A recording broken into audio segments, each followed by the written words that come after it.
Ohio Airsoft Radio.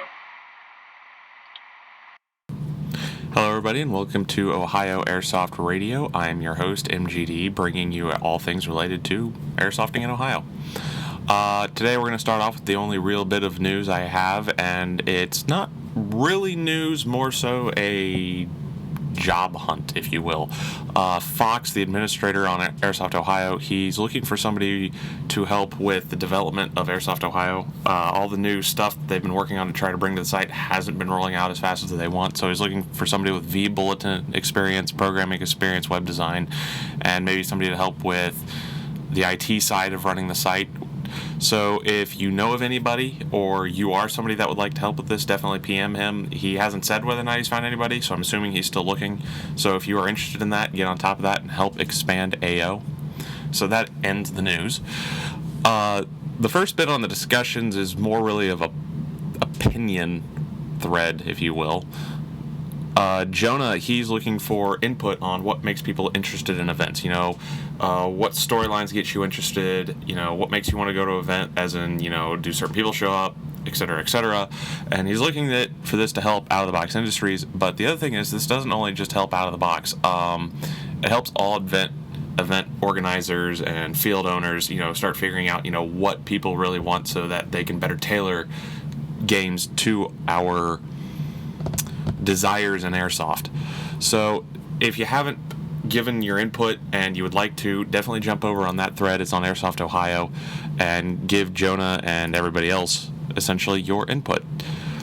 The next thing I would like to talk about now, this is Exel is looking for his first gun. He started a thread asking, what would be a great starter gun, essentially. Everybody's recommending G&G, and I totally agree with them. G&G is a fantastically reliable weapons platform. So definitely G&G is the one to look at, but, as with all guns, it's, what level do you want to start at? Do you want to start at cheap entry level, or do you want to start out at the expensive level, or are you really not sure? So this kid looks like he just wants something cheap because he really wants to get into it and have a ton of fun, so G&G is the way to go. But depending on what level you're at, you definitely need to shop around and figure out what it is. The next thread I came across was actually kind of an interesting one. It was started by Airsofter X. It's called Training at the Gym or in the Hood Without Getting Arrested. So basically it was asking, how do people train? Do they train for airsoft to get in shape, physical fitness? So do they train specifically for airsoft? Do they dress up in any of their combat gear?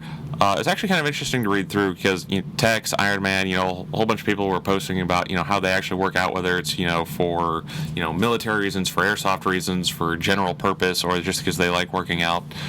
So it does beg the question. Do you work out for airsoft? Do you work out in general? And if so, kind of what's your thing with working out? It'd be kind of interesting to see how everybody does it, because because me specifically, I kind of look and see what everyone else does, and I kind of pick ideas off of it. It's like, oh, I like this, oh, I like this. So, it'd be kind of interesting to see what everybody does, and then, maybe help bring ideas to other people, how they want to work out, and then see all that. So, the next bit, now we're getting into projects.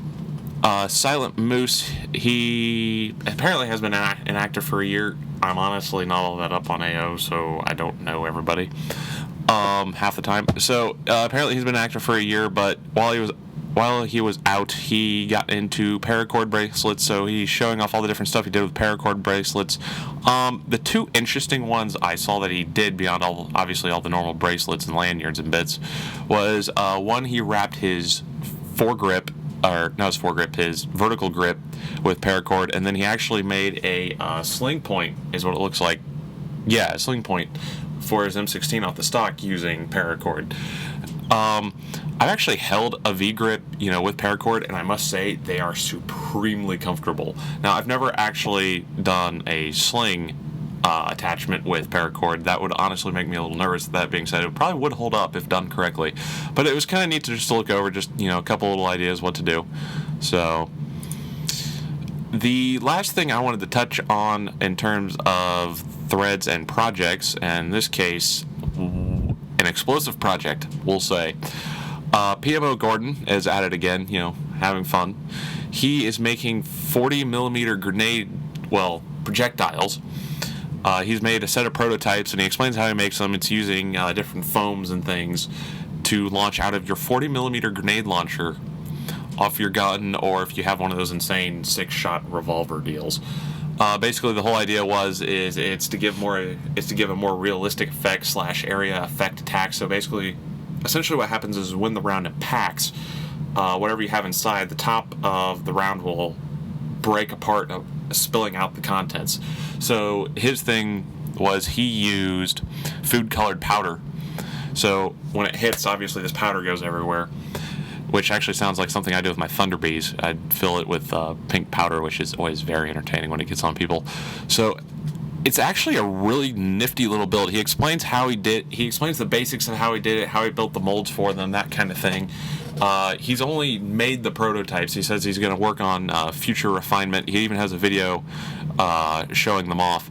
So if you're interested actually in something like this, definitely go over and check it out. And as for you event organizers and field, owners, people who run the fields, would you allow something like this? What do you think of it? It'd be also kind of interesting to start getting your guys' input, because the last thing we need to do is go wild with these and then find out that we're not allowed to have them. So, plenty of interesting discussion on it. It looks like it actually could be a ton of fun, and this is actually the next step forward in grenade launchers towards a realistic milsim. So that'll actually do it for this episode. I'd like to thank you all for tuning in to episode number 5 of Airsoft Ohio. So definitely come back in 2 weeks, join us again. Maybe we'll have an interesting interview on the episode. So see you then.